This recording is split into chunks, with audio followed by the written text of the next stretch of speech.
Verse 6, O my soul, come not thou into their secret, unto their assembly, mine honor. Be not thou united, for in their anger they slew a man, and in their self-will they dig down a wall.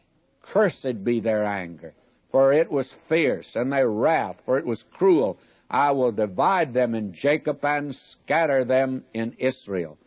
Now Simeon was the southernmost tribe.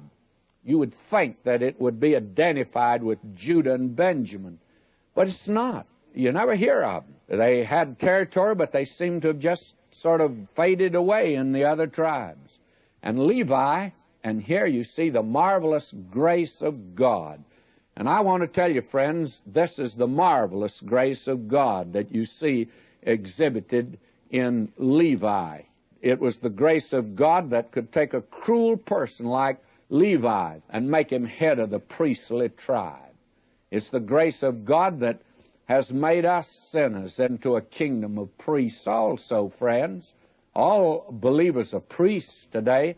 And how did you become that? Well, among those there have been converted drunkards, converted harlots, converted murderers. I've had all of them in my churches that I've served.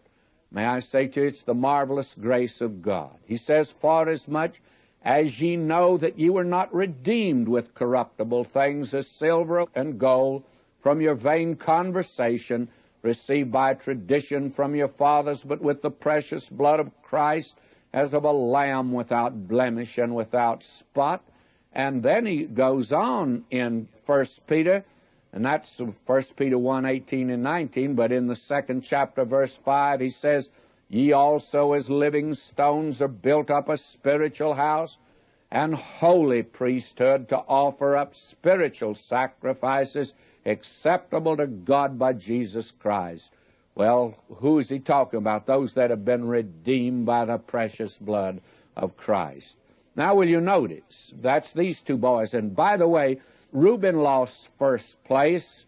Simeon and Levi really lost first place. The king will not come from them. But there's another boy, and he was a sinner. But notice what the grace of God did for him.